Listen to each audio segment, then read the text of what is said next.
Hello, my name is Andres Ortiz and I'm here with the Rainforest Art Project here at Wilson Junior High School in El Centro, California. And the front of our school is looking a bit dull and we think that it needs a complete new makeover. These are the plans that we agreed upon for the front of the school. Right here we're working on where it says Woodrow Wilson Junior High School. These are cut glass, and right here we're using the letters made out of marble that were cut out with water jet that we sent to the water jet company in San Diego. Hello boys and girls, I'm Dan the Rainforest Man. I'm here with our friends Summer and Joe, students at Woodrow Wilson Junior High School in El Centro, California at the Rainforest Art Center. What we do here is create beautiful mosaics and lasting works of art in ceramic and mosaic, and today we are going to create these tiles, and we'll show you where they go later. They're going in a large mosaic that is going to go on the front of our school. So today what we're going to be doing is strip cutting. Now, for any kind of work with glass, obviously we need our safety protection, our goggles. All right, number one, make sure your eyes are protected. Thank you. And what we're going to be doing is using a glass cutter. This has got a diamond wheel, and this has an angle on the bottom, and we're going to hold that angle even with the glass, but we're going to get back at that, and we're going to give us a couple times to do this. These are called strip cutting pliers, and if you look real closely in there, it's got an angle in it. So what it does is forces the bottom up and the top sides down, so it breaks along the line that we create. What a glass cutter does is creates a fracture in the glass. It's almost like splitting ice. When you cut a piece of ice, you poke it a little bit in one spot with a sharp ice pick and it'll break through. So that's what we want to do, is create that crystal break, because glass is a crystalline structure. All right, so what we're going to be doing is taking this, we dip it in a little bit of oil and we hold it firmly onto the glass at the right angle, and we pull along the strip with even, firm pressure. Then we take our pliers, and there we go. But Dan, you're expert. You can just use your fingers. I can use my fingers too if I want, but it's a little bit easier to use the pliers. And I'm going to let you guys break one this time. Okay, 1, 2, 3, let's go. You see it again? Okay, Summer, go ahead. I'll be polite and let Joe go first. Joe. No, hold it right on the end with the line even with it, all right? Now hold your piece because it's going to come off. Ready? Hey, good job. All right, so there we go. Now, again, this is called strip cutting because we're cutting long strips here. Now we're going to have to cut them because we're creating this size. This is 5/8 inches by 1.5 inches, and we're going to get our dimension on. We'll show you how we do the end cutting later. Now, several things in cutting glass that are really important. You can't do it without practice. If you do, I'll be jealous because it took me a lot of practice to learn how to do this. When you hold your cutter, don't hold it to one side or the other. It's got to be perfectly up and down, perfectly perpendicular to your glass. Thank you, Joe.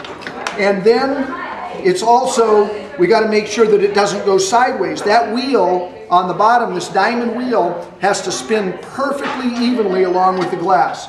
So let's do it again. And this time, I will just use my fingers. And there you go. So we've had to cut nearly 100 feet of glass for the project that we've got into little tiles like this. So there's been a lot of work.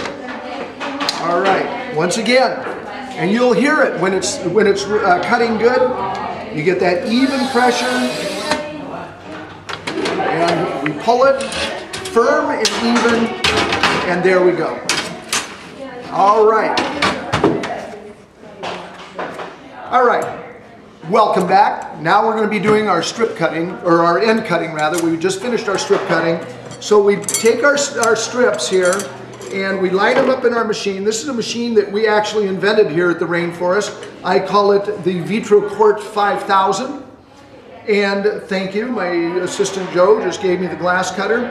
And what it does is, if you'll notice, zoom in here, we have a straight edge that we can work with, and it goes underneath. And then this is hinged so that it pushes down on it. This actually cuts our time down by 10 times almost in terms of our ability to cut quickly. So here's what we're going to be doing. Right in here, we've already adjusted this machine. It adjusts back and forth, and it's adjusted right at that 1.5 inch mark. So we go in, we mark it. Go ahead and pull up on that, Joe. And it automatically breaks all those. This used to have to be done each individually by hand, and now we're able to do a whole bunch of them. We're able to do a dozen at one time. So we just move them down with our hand, we pull the scribe, pull the glass cutter, and break them off. Pull the glass cutter, break them off. And you can see how fast we can go here. Once again, the same rules apply. We have to have this glass cutter straight up and down. It can't be this way, it can't be this way, and that wheel must roll perfectly. We can't have that head skewed. It's got to be perfectly parallel. So Summer, would you like to try? No, say, sure. Okay. Fine. All right, there we go. I'm a lefty, so it's going to go. All right, let me hold it while you cut along that line. You didn't do it quite hard enough. All right, go ahead, harder. Straight up and down and harder. That was better, okay, and still harder and more uniform. You let up as you cut to the end here, you let up on your pressure. You got to keep that pressure down all the way. That was excellent. Now I got to show you one more thing. You had it a little bit that way. I want that straight up and down, that cutter, okay? All right, let's do it again. And this is the kind of practice that we need to do in order to become excellent glass cutters. I'm excited. Then might get a cup. Yeah, and also you eased up a little bit. Okay, Joe, you want to give it a try? Yeah. Excellent job. Yeah.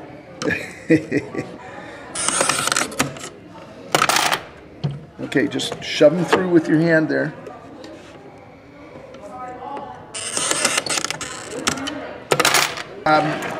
Let's look at what we've created. There we are. We've got our tessera. Now, glass is extremely strong. It's been used as a mosaic material and tessera for millennia. That means thousands of years. And so it holds up. It's what we call vitrified. The moisture cannot go through it. It's a very, very hard surface. And we mount it on a concrete backing board so that it has a real good mounting surface. And we mount that with a thin set. So we're going to go over now and we're going to look at our assembly where we're working. We've got some of our instructors and our students working on the actual mosaic over here. So a couple pieces. And as we go in and look at smaller tessera where we've created them, and get the reflection in here. And there's a lot of dust on it now, but this is our warrior, and we've got two of them. And as you can see, they go in the columns on the side. Let's go over here and look at this one. And these guys got a lot of character. Now what we had to do is sculpt underneath this in foam, and then we put a concrete layer on it. So we've built up a number of layers to create this three-dimensional look. This is called a bas relief, where we create the dimension in it to look like the face, but it's done in a fairly narrow space. These feathers and these particular mosaics took us months and months. We've been working over a year on this project now, and we're only 1 month away from installation.